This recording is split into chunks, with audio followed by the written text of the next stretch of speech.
Welcome to the book launch of Manji The Boatman. We are very, very excited here today, and we are excited to have all of you join us on this wonderful occasion. And before we begin, let me show you a little teaser to what this book is about.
Hello, everyone. Hope you could see that video. This was a little teaser about this wonderful book that Dr. Rajan Sankaran has written, Manji The Boatman. And I would like to introduce now two very wonderful personalities whom I'm very excited to have on board. First and foremost, Shereen Bhan. Shereen needs no introduction, but a little bit about her here. She has been responsible for breaking a range of news stories that have redefined the economic landscape in recent times. And she's interviewed some of the biggest names in business and politics, both domestic and international. She anchors various shows and has won many prestigious awards for her team at CNBC TV 18. She is the managing editor of CNBC TV 18. Welcome, Shereen. We are so happy to have you here today. Thanks very much, Shukrita. It's an absolute pleasure to be here today speaking to you and to Dr. Rajan. Thank you. And we have Dr. Sankaran here. Dr. Rajan Sankaran also needs no introduction. He is a world class homeopath, but more than that, he is a philosopher, a guide, a teacher, and he has really helped many along the way. And he's written over 25 books on homeopathy, but today is special because he's written his first ever novel, Manji The Boatman. Welcome, Dr. Sankaran. Thank you so much. Yeah. So now, let's make this a little exciting. So Manji the Boatman is about a Manji, somebody who's a guide. So we would like all of you to tell us a little bit about who's the Manji in your life. So just a little bit about this right here. Yes. So, who came into your life as a guide and aided your inner transformation and growth? Shireen, isn't this wonderful that we can discuss about our own personal Manji stories as well? Absolutely. I think that is the perfect start to what promises to be a very exciting conversation with Dr. Rajan. And since you have put this up, Shukrita, for all of us, let me start by putting on the table my own Manji story. I think the way that you captured Dr. Rajan was perfect because he is a friend, philosopher, guide, mentor, teacher to so many people. And so my Manji story here that I'd like to share is how he came into my life in 2010. And I remember going to him and I didn't know what to expect. But at the end of that fairly long session, my first session with him, I came away truly understanding what somebody said, that the greatest gift that you can give someone is the purity of your attention. And that afternoon, when I sat with Dr. Rajan, is when I truly understood that, because that is exactly what he did. He gave me the purity of his attention, which I believe is one of the greatest gifts that you can give to another human being. And he sat there and he heard me and he saw me without any judgment. He didn't give me a to-do list. And I think that if you read through this book, and you're hoping for a to-do list, you won't find one. But he heard what I had to say, and he saw me for who I was. So in many ways, I think he has been a very important, a very significant Manji in my life. So I wanted to kickstart the sharing of stories with that particular story. So, Dr. Rajan, it's an absolute pleasure for me to get the opportunity to speak with you and actually ask you the questions, because otherwise it's always him asking me questions about how are you feeling, what dreams are you having, what does it mean to say that it's feeling dark and lonely. Let me flip the questions and ask you the questions today, Dr. Rajan. And what I am going to do for the benefit of our audience who's joining in, I will read out passages of the book so that you get an understanding of what this book is trying to say. And then we'll get Dr. Rajan to explain to us the thoughts behind the writing. So let me start by going to page 27. The chapter is called Monkeys Eat Bananas. And the reason why I'm picking this up is because this is exactly what he had told me in our very first meeting. The book says, every situation is an experience. It is like a movie. There is comedy, there is romance, there is horror, there is tragedy. We watch the whole movie without saying that we want only this part or that part. When we do that, we are living in the experience in the now, and there is no conflict in our minds. There are some moments of silence.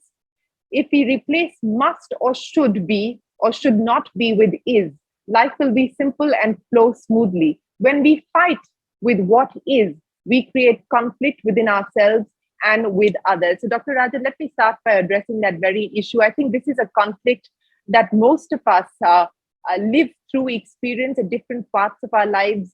We are experiencing life in a certain way, but we want it to be a certain way. We are experiencing work or relationships or whatever it may be in a certain way, but we expect them to be a certain way. And the point that you're trying to make in the book is not one of inaction, but one of acceptance. So I want you to start there. Well,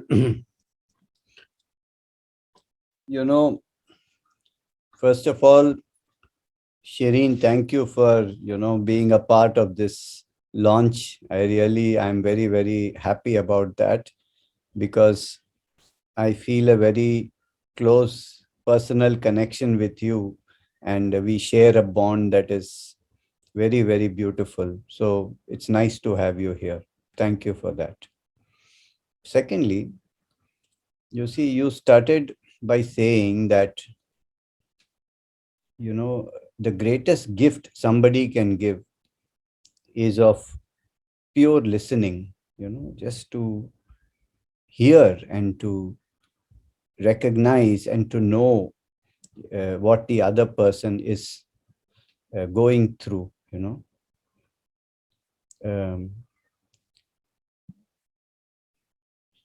Mahatma Gandhi's favorite bhajan says the same thing. He says, Vaishnav Vajana to tene kahiye je pida parai jane re. The man of God is one who knows the suffering of the other, who is open to listen and to know what the other one is going through. That's the first step of, any kind of communication, that you listen. In the same way, as we listen to other people, we need to start listening to ourselves, to become aware of who we are and what is it that's going on inside of us. So I would like to say something, maybe I can convey this properly or not. Let's see. The thing is that, when we think, what is the goal? What is the purpose of our life? What do we want? And then we think, we want money, we want good relationship, we want enjoyment, we want spiritual enlightenment, we want. So we put a goal that is to be reached, somewhere in the distant future, maybe. But as time passed by, and through all the wisdom that I garnered from so many different wise people, I realized that if we change this goal and say the goal of our life is simply awareness of the moment, what is it that's going on inside of us? What is it that's going on in the other person? Just to be aware itself is the purpose, is the goal. And in that way, you become like a spectator of your own movie. The whole idea of life is to watch your own movie all the time. And if this is the goal, if this is the purpose of your life, then everything is meaningful. You see, there is no preference. There is no, I want this and I don't want this, because whatever there is, you are just aware of it. That's all. And when you live in the awareness of the moment and completely observant of what's going on inside, you are fully present, fully alive. The mind actually stops functioning, because the mind's action is, planning for the future or memories of the past. It's not fully alive. It always, what the mind does is it classifies your current experience according to something from the past. This is good, this is bad, this is how it was, yes, I remember. No, it's not alive to the moment. It's not. Every moment we are creating a different kind of reality right now, at this very moment. This moment has never occurred ever before, and it's never going to occur even in 5 minutes later. So are we alive to what's happening right now at this moment? What's happening? Maybe there is some thought, some feeling, some sensation, some experience. Something is happening right now in your body and mind, without classifying this into anything. I'm excited, I'm anxious, I'm depressed. No, no, no, no. Just what's happening right now. If you're alive to that, then you see, there are no preferences. I want this or I want that. So I just want to share an experience of yesterday. You see, we were in a car, Shukrita and me, we were traveling to meet some a relative, and we were going out to a restaurant and meeting some people and going to have dinner. And the place was like 30 minutes away from where we were. And it happened that there was a um, traffic jam because of God knows what reason. And we were stuck in the car for 2.5 hours. A 30-minute journey took 2.5 hours for us. And we were just sitting in the traffic. And you see, the mind thinks, oh, I should have been at the restaurant and I would have had this food, and that would have been good, but this is not good. Why this jam and what nonsense? And why did I get stuck? Maybe I should turn back. Maybe I should never have come. So what we are saying is that the food is good, but the jam is bad, so. But if we simply say, oh, that's a good opportunity to introspect, let's see what's going on within me. Oh, there's a jam. Let's see how I feel and what's going on, and how can I learn the lesson of life of moving slowly and slowly and slowly with the, and one day we will reach, hopefully. But there's nowhere to reach. You're alive in the moment. This is what I, wanted to convey also through the book, that the entire the story of our life has to be one of awareness, and to observe, pleasure and pain, and good and bad, what we define as pleasure and pain and good and bad, like a movie. In a movie you have a tragedy, you have a comedy, you have a, whatever there is, you watch it, you see there's a suspense, there is horror, there is whatever, and you're watching it and experiencing it, isn't it? Now you're paying money for that, and here you're getting it for free. I mean, why don't you enjoy? So this is the thing. And yeah, and just take it as it comes.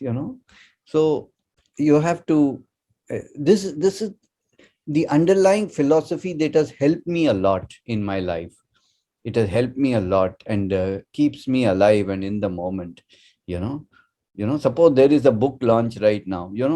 I might say, well, I hope there are more than 10,000 participants, but there are 200. So what?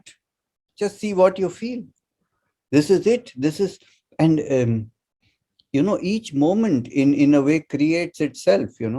And we try to push it in one direction or the other. But if we see what is creating itself and what's happening in the moment, then we have a lot to be aware of. And awareness is the key of of everything in my understanding.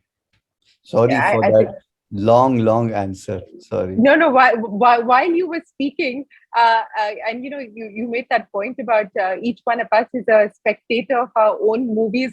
I could only think that, my God, my movie would be terribly boring. So I surely wouldn't pay any money to watch my own movie. But and I just want to illustrate what Dr. Rajan is saying uh, a little more deeply through what he has written in the book, because I think that this was another paragraph that really stood out and emphasizes the point that he made there about living in the moment, being present, and being aware. And he says, each one of us feels that in order to be happy, he should always be young, healthy, rich, loved, successful, good looking, and so on and so forth. We cannot eat a banana and be happy. We don't accept and enjoy what there is. But is it not true that you need these things in order to be happy? If you're young and rich, you will be happier than if you are old and poor. Is it not? I argued. Then how is it to someone who is not young or rich? But ask the one who is young and rich if he's happy. You will be surprised at what you will hear. That person will have many more reasons not to be happy, many things he cannot accept. Then how is one to be happy? I asked. That is what the monkey is here to teach us. We can be happy by just eating a banana if we do not have 100 conditions to being happy. And I think that's a very important point, that we put timelines to everything. We attach conditions to how we feel, and that sometimes creates its own set of conflicts. But I want to understand from you, Dr. Rajan, and I think a lot of people will take away and ponder on what you're talking about. But we live in a culture where the paranoid survive, go out there, kill the competition, ambition is everything, aspiration is everything. How do you find the balance between being able to better yourself, do more, do good, and at the same time, live in the moment, live in the present? How do you retain your aliveness and yet not be sort of hostage to the external world, to external validation, to external circumstances? Well,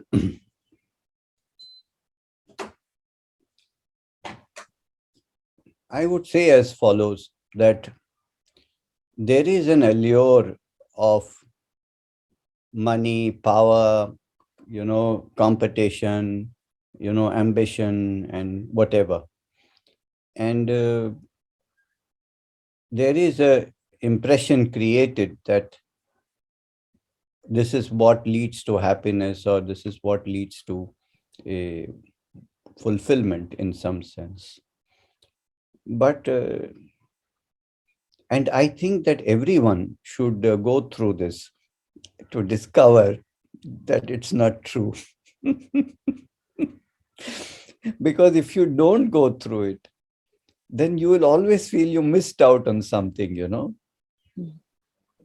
I think FOMO, they call it, right? Fear of missing out.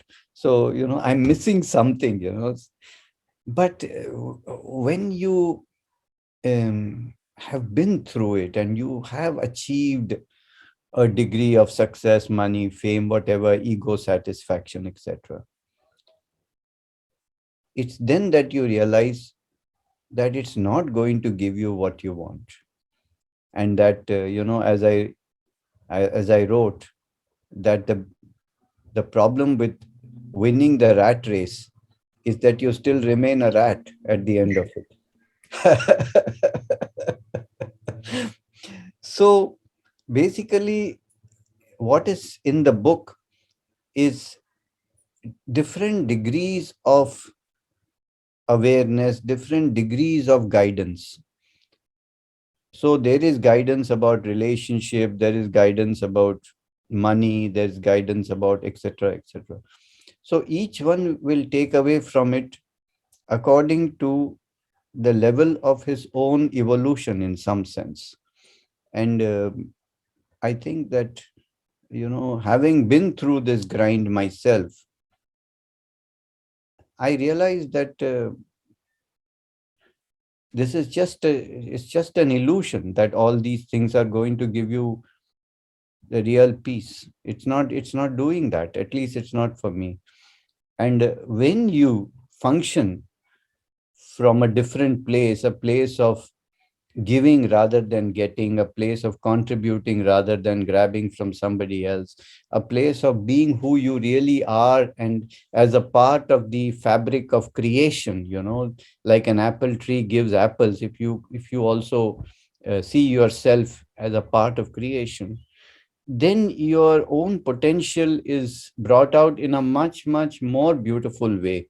And you are fulfilled in all ways, and everything follows. Money comes, power comes, fame comes, but it's not that significant for you anymore. And you live in your own awareness and peace of who you are. And that's a really, really beautiful way to live. And the book illustrates that through many, many stories. Yes, it does illustrate that through many stories. So I'm going to jump many pages ahead to page 212, because as Dr. Rajan was saying, the book guides us on how to look at your relationship with money, with the world, with each other. And that's what I want to pick up on, because I think so many people uh, find conflict emanating out of relationships that they're in, whether it's at work or in their personal lives. And you say in the book, good relationship with another person depends on what you're looking for from it.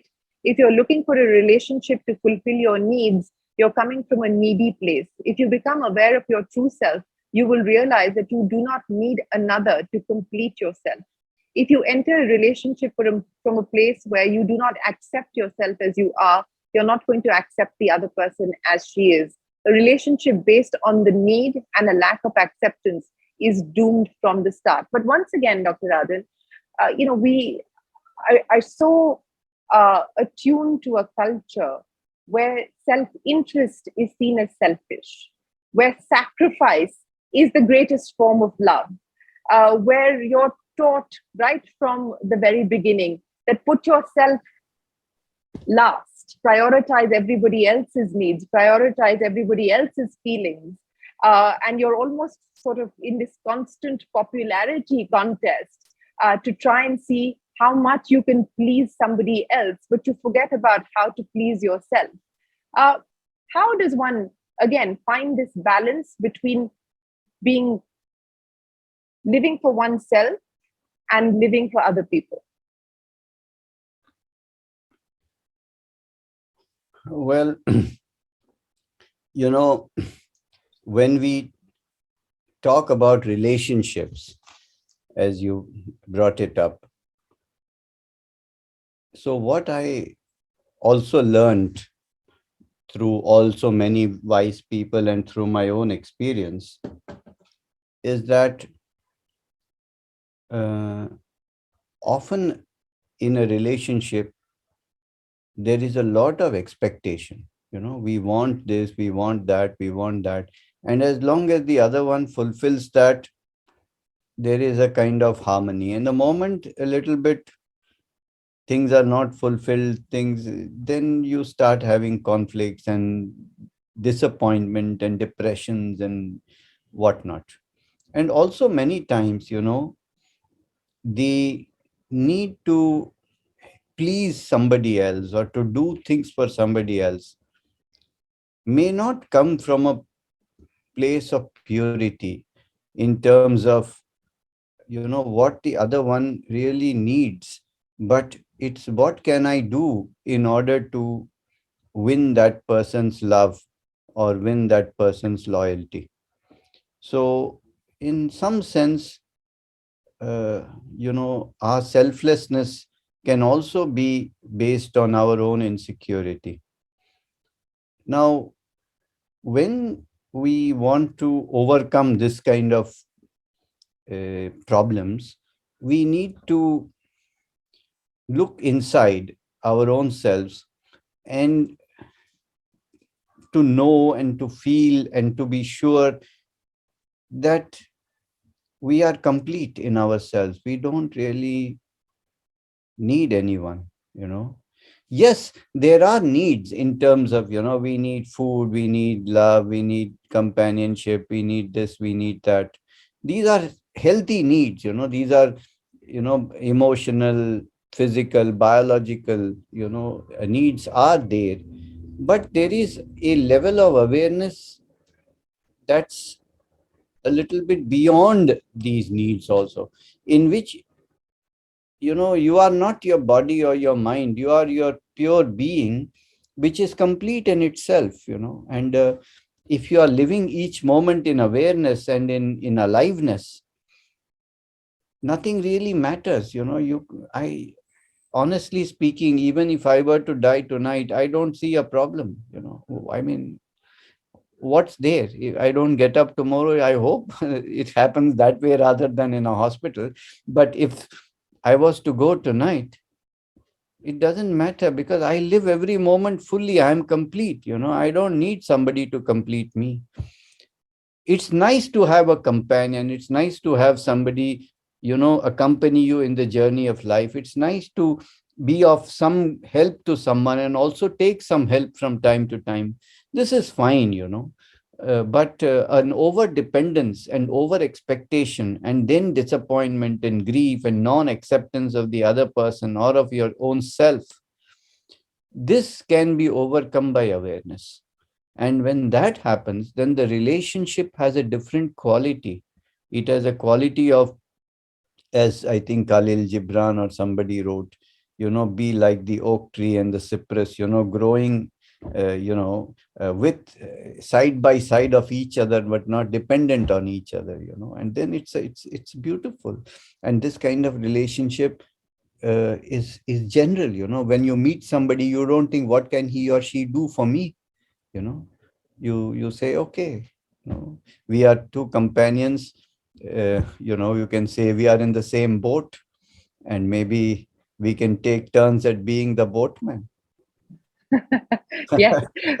Well, today that's the role that you're playing. And in fact, just to take forward what Dr. Rajan just explained, and I think he illustrates that even more deeply when he says, when we simply put aside our prejudices and listen, then we are able to see things as they are, which may be completely different from what we had imagined. No one is doing anything to you, they are just being themselves. They act according to their own natures, their own insecurities, and their own fears. I think this is a very profound way of thinking and a way of approaching things as we see them, because there is almost always a transference. When you feel a certain way, whether happy, sad, disappointed, bitter, angry, it's almost always on account of somebody else. He or she didn't do this and hence I'm angry. He or she did this and hence I'm disappointed. It's almost as if there is a transference of how we feel onto somebody else. And again, it comes back to the point about awareness, acceptance, and also recognizing our patterns. I think that is something very important that you highlight, that we have to be aware of our patterns, the kind of things that we keep repeating, which very often force us, constrain us, constrict us from really living our true potential. Yeah. You see, one of the things in the book that also is very important are certain processes which guide you to look at your own pattern like through a mirror, and to see what pattern rules or dominates your life. We have certain deep patterns within us, and sometimes somebody can tell you, first my father betrayed me, then my mother betrayed me, then my friend betrayed me, and now my wife betrayed me, and my dog betrayed me. I mean, what are you talking about? I mean, that's your pattern, isn't it? If everybody is doing it to you, then it's you. Let's put it like this. So when you see the same thing in different aspects of life, it's probably a reflection of what's going on inside you. And the way out of it is also awareness of the pattern. Now, this awareness needs some kind of a guidance to go into, to look inside. And the book offers that kind of guidance also, where, step by step, one is led into the awareness of one's own pattern. And this awareness itself can be healing somewhere in diluting that pattern. So that's part of the story. But the other part of the story is that just like you have a pattern, every other person has a pattern too, and they perceive the world and respond to it according to their pattern. So instead of taking what people say and do personally, you need to look at what exactly they are saying and doing as their pattern, and what you are experiencing from that as your pattern. So you become a witness in fact of your own and the other one's pattern without reacting to it. And yeah, I mean, it's as simple as when you're driving a car and an auto rickshaw guy just crisscrosses in front of you, and you say, who the hell does he think is it his father's road? What is this lawlessness? What? All of that. Just understand that he went to an auto rickshaw driving school, and that's how they teach them, more or less, that you got to cut across, things like that. There's a whole, it's how they are, and what you experience is you. And then you see that there is multiple possibilities of the way that you can respond, and different people do in their own individual ways. So then you realize it's not the rickshaw driver, it's actually you who you need to look at. And the rickshaw driver only came to give you the opportunity. So God has actually planted him right on your path to make you see yourself. If you Then you say, thank you, rickshaw driver, thank you, you acted as my mirror, thank you a lot. And then life is beautiful. You know, I understand what you're saying, but uh, in this quest to sort of live in the present and live in the moment, there is a lot of relearning that we are expected to do. Don't worry about the future. Don't focus on the future. Let go of the past. Let go of expectations of the future. Let go of perceiving the way that you believe it should be, but accepting it for what it is. In this process of letting go, how do we still retain our ability to feel, to not be indifferent, to not have apathy, uh, to still be alive in this process of having to let go and relearn so much of what is something that we're accustomed to? Well, there are two ways of looking at it. One is, as you said in the beginning, there are no do's and don'ts, or there is no to-do list in the book. So there is no here saying, don't think about the future, don't think about the past, let go of this, don't feel this. No, no, no, no, no. In fact, the idea is that when you start becoming aware of the moment, of yourself, of your pattern, and of what really is, and you start living life with a philosophy of let me be completely alive to the moment, automatically all this past and future disappear because they are not in the agenda. You see, they drop off because they have no gum to stick on to. You're not giving them any kind of space. So you don't have to do it. Just by shining the light, the darkness disappears. You don't have to drive the darkness away. So in that way, all these things are quite automatic. You don't have to do anything at all. I certainly hope that that's as easy as you make it sound. But Oh, it's far easier than that. well, that brings me to a paragraph in the book that again highlights the point that you were trying to make. And you say there comes a time in life when all the familiar ways fail you. It is when you realize that your way of living, which you thought was giving you what you wanted, has reached a dead end. When that realization comes, it's time to look at life in a completely different manner. Your logic, your reasoning, your arguments are of no value.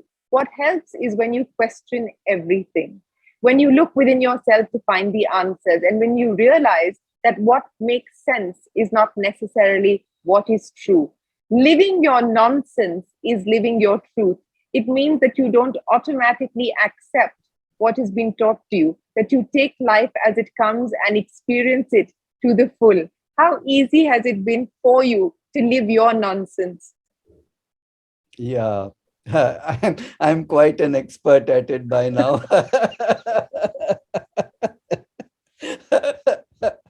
I I don't know how, but I never I never lived my life the way it should have been lived, and did what should have been done, or uh, I never wore clothes what I should be wearing or speak what I should be speaking. I just lived my own truth, and it has served me well. I just live my nonsense. I speak nonsense, I live nonsense, and I'm so happy with it. I want to share this joy of nonsense. When I walk on the street, and if a dog barks at me, I bark back at it. I feel that I have to greet it in its own language. So people who walk with me get embarrassed because I'm barking at dogs and meowing at cats, or I'm rolling in the sand, or doing what I feel. I'm so I don't want to I don't feel that I have to be into some box or of people's logic, and I don't accept anything. I don't accept what anybody says, as I feel it's his truth, not my truth. I want to live my truth. So I want to be more, and my truth is not what makes sense to anybody or even to me. It is what it is. Sometimes I want to kill people, and I live it. I don't kill them, but at least I'm aware that I want to kill somebody, you know and I live that truth for myself. And of course, then I take a distance, and I observe, and I don't make any excuses for it, or deny it, or push it under the carpet, or say no, no, no, it's not true. No, no, no, it is. What is. you know Yeah. I don't need to act upon it, but I am aware all the time of things that's going on inside me, and I don't try to make sense of it. I don't try to make sense of anything. I just become aware that, oh, this is how. I don't explain it. I don't interpret it. I don't say it's because, my mother took me into a park in my childhood. Therefore, I feel. No, no, no. I have no explanations at all. I think all these explanations are theoretical. The truth is what is. And what is not what makes sense. It is what is. If you can be aware of it, and also live it. I mean, if you want to bark at a dog, do it. I mean, it's not a crime. Murder is a crime, so I won't go that far, but barking at a dog is not a problem. You might start a whole new trend where instead of the laughing clubs, we might have barking clubs now across Mumbai. Wow. But You gave me that's an an idea. idea. That's an idea. You have given me an idea. No, but to the point that you made, Dr. Rajan, about living your nonsense and negotiating your own life on your own terms without uh, being boxed into templates of what the world wants you to be or what anybody else wishes you to be. But we still live in a community. We still live in constructs, whether it's families or otherwise, or there are organizations that have rules, that have schedules and SOPs and so on and so forth. So how do you balance your nonsense with the sense that or the order that is often forced on you? Well, it's how your spirit is, isn't it? I mean, I still wear clothes. You might have observed by this time that I don't go about naked. I still pay my taxes. I still obey traffic lights, and all of that. But my spirit is free, isn't it? I mean, when you live in a social circumstance, you have to follow the rules of society, not because they make sense or they don't make sense, but these rules is what kind of keeps a certain order. If I go and park in somebody else's parking spot, that guy is not going to be able to park his car. So I have to park in my spot, follow my rules, pay my taxes, and whatever. But these are in some sense, the things you have to do to belong to society. But it doesn't mean that you have still a lot of freedom to be who you are, and you must exercise the freedom within the the the limitations of following social order. But most of us don't do that. Most of us don't do that.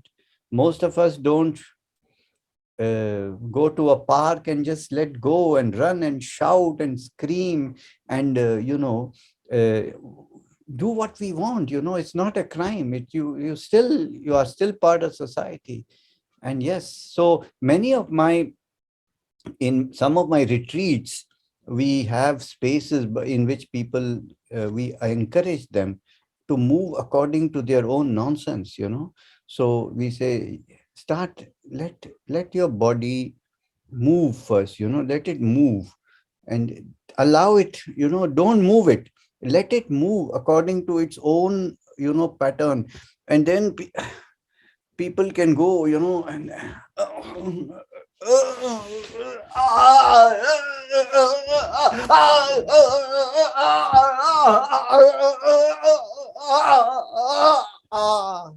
and the relief it gives you, it's so fantastic. It's so nonsense. You must all try this once. Just sit.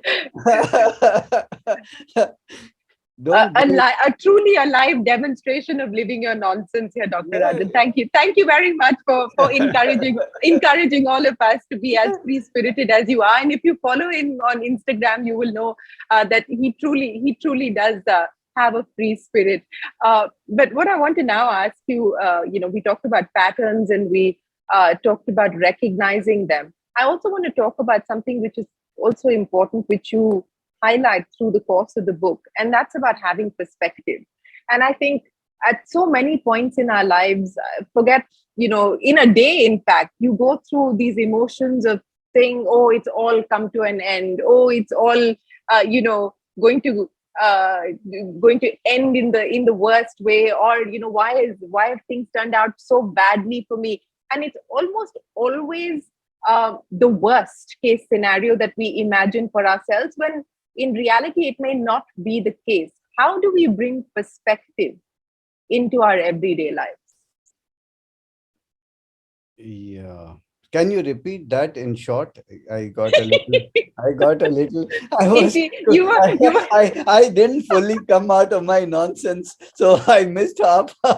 And by the way, Shireen, I see in the chat box we have somebody who says he would love to join the barking club as well. So we have our first We member. have created a movement.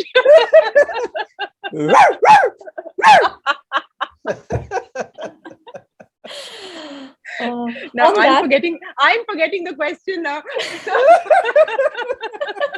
No, You what I see was trying to say how was that exciting barking is. You see, we forget everything. We just have I to bark. know absolutely. The question was, how do we bring perspective so that we don't feel this sense of being overwhelmed by events?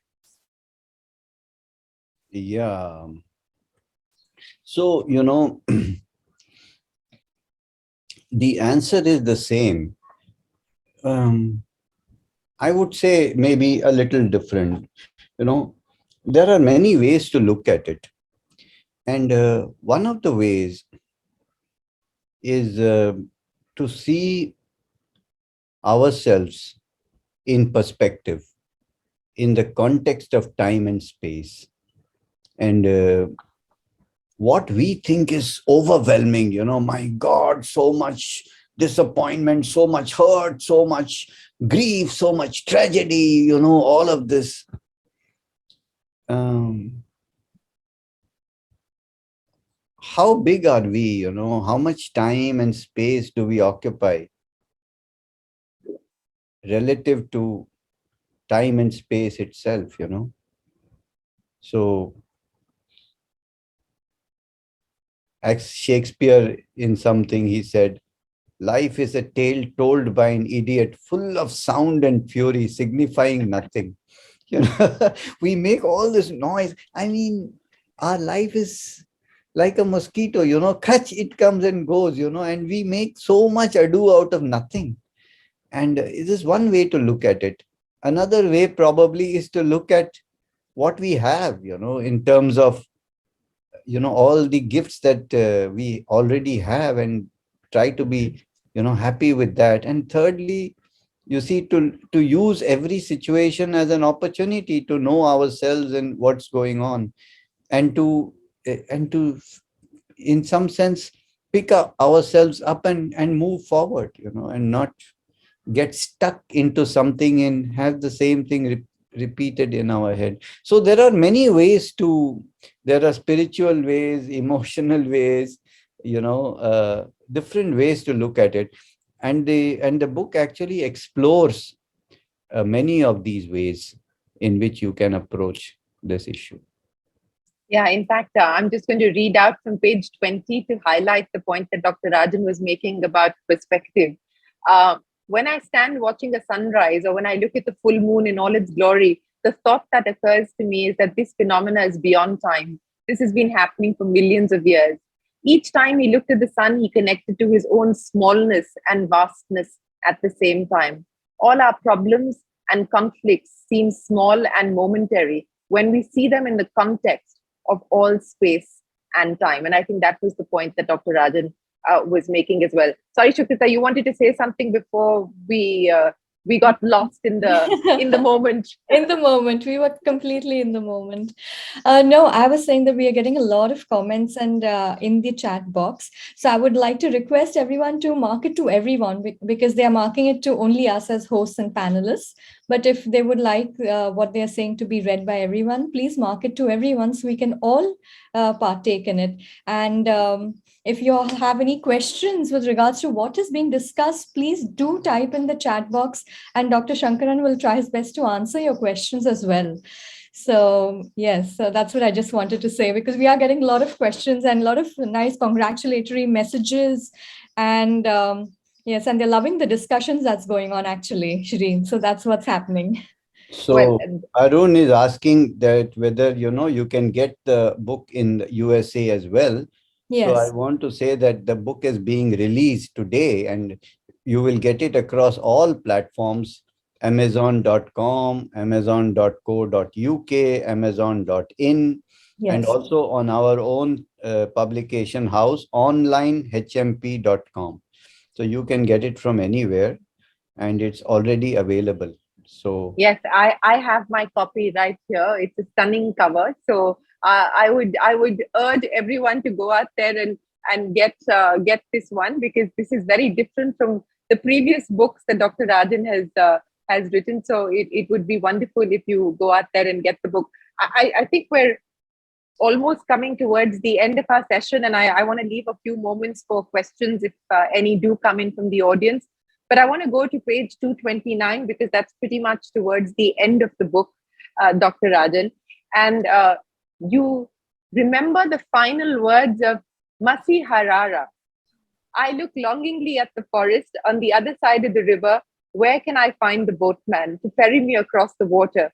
Who can resist when the forest calls and gold has lost its glitter? You take oars in your own hands and row across the river. Uh, who is Masi Harara?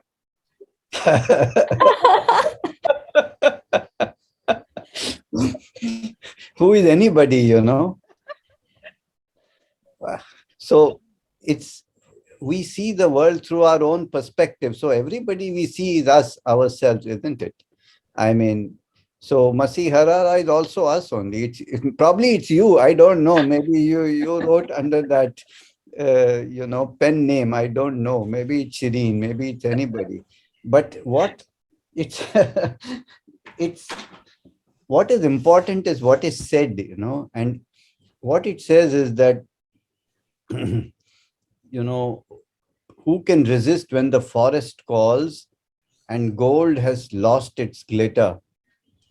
So when the forest means the place where you are with yourself, where you go into your own self, you go away from civilization in a figurative, metaphorical sense. You can still be here, but you are still in a forest because you're not attached to the world. And when that kind of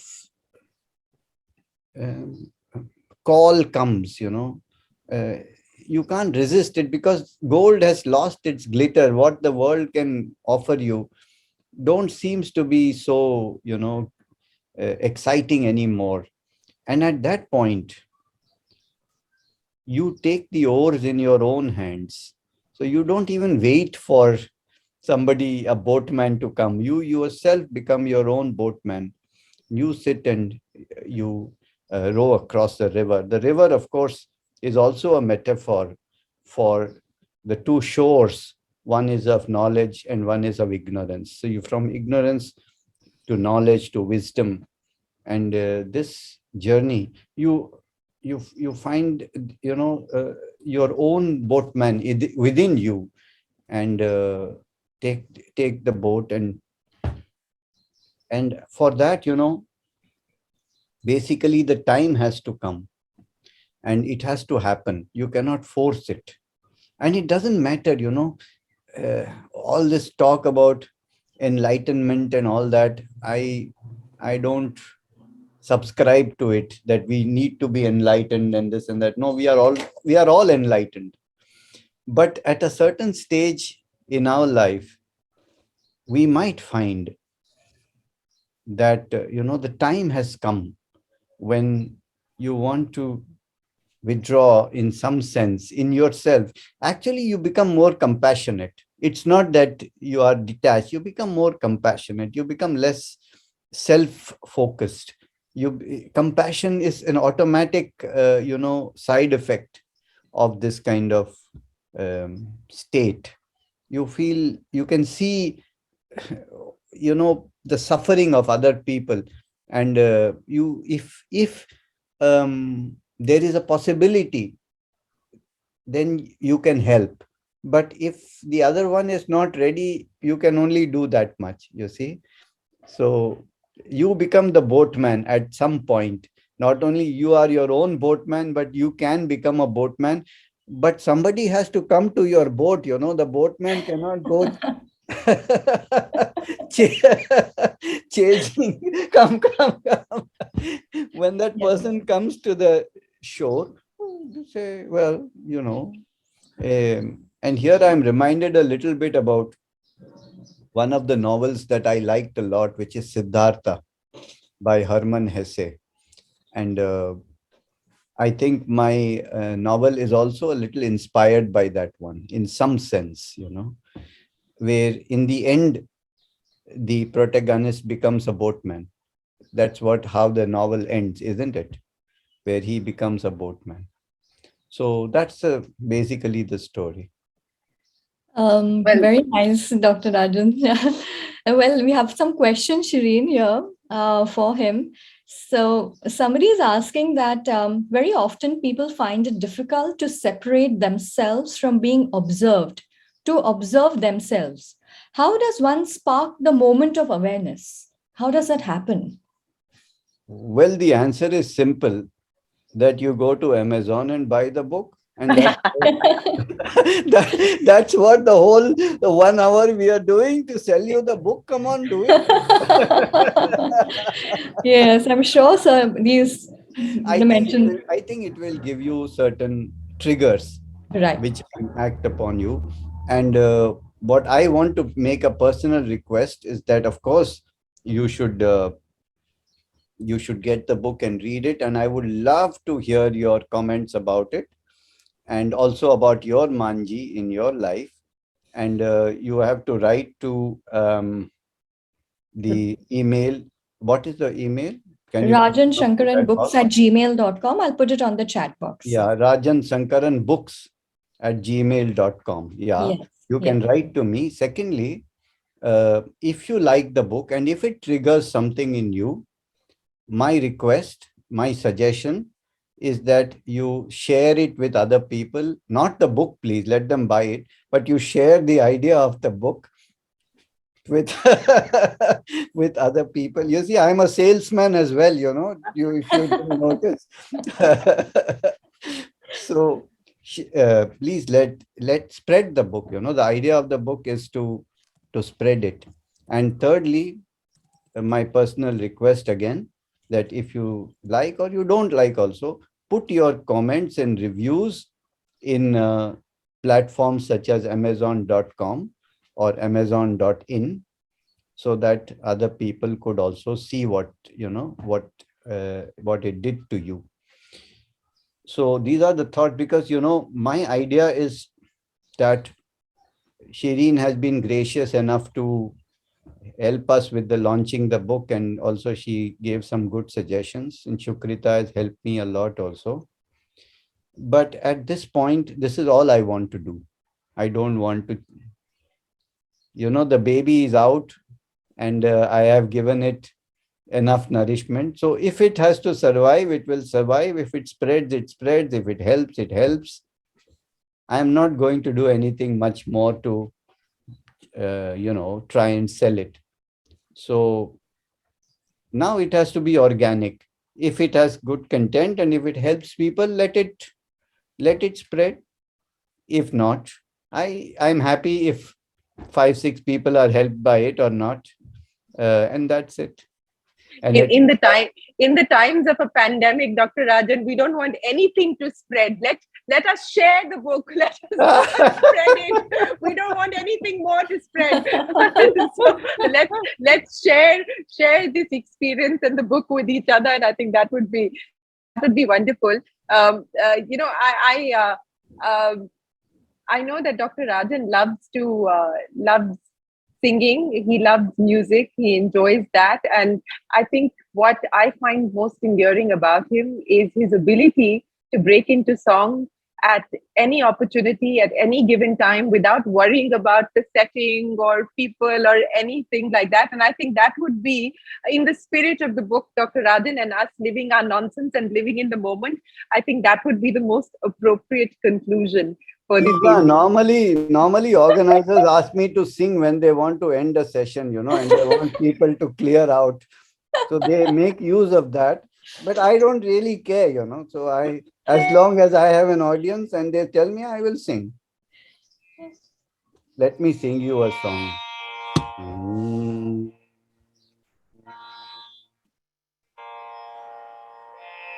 धीरे धीरे रे मना,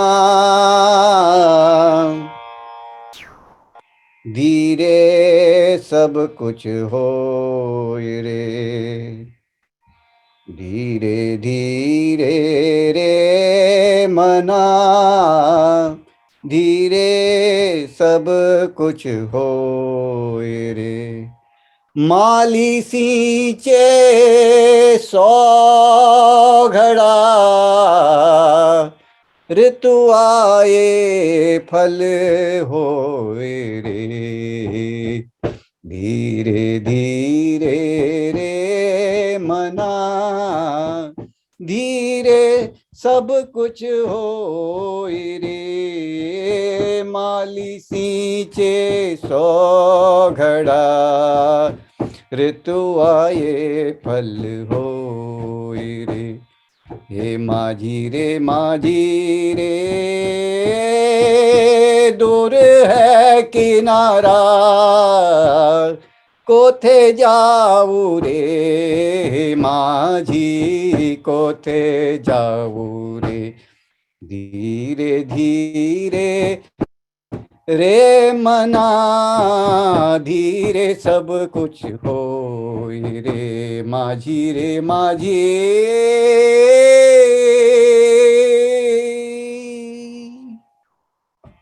Yay! That was beautiful. Thank you very, very much, Dr. Rajan, for sharing your experience, for sharing your insights, for sharing your wisdom, and for just sharing joy and laughter. And really, as I said, encouraging all of us to live our nonsense and live more free spiritedly. I'm certainly going to try and do that much more. Um, and I wish you the very best of luck, and I hope that you will continue to be the boatman in the lives of many, many, many, many people. And I hope that people will be inspired to take this story forward and in fact also live their own stories and also help others live their true stories as well. Thank you so much. It's been an absolute pleasure joining you today.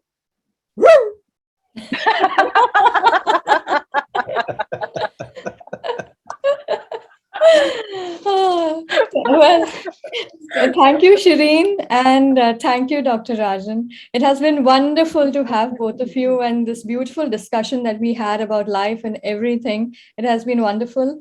And I would please encourage our participants to read the book, give us a review, please. Share the book if you found it interesting for you, and really spread the message, please. And we look forward to hearing from you about your Manji story. Dr. Shankaran is going to read your Manji story, and all the stories are going to be put up on the website. And the top 3 stories will get a signed copy of Manji the Boatman by Dr. Shankaran. So please do pen down your stories and send it to us at rajanshankaranbooks@gmail.com. I'm going to put it on Instagram as well. And I have also put it on the chat box. See you all then. Thank you very much for being here today. Thank you, Shukrita, for Thank you. hosting. Thank you. Bye, everyone. Bye-bye. Thank you, Shukrita. Thanks, Dr. Rajan. Thank you. Bye-bye.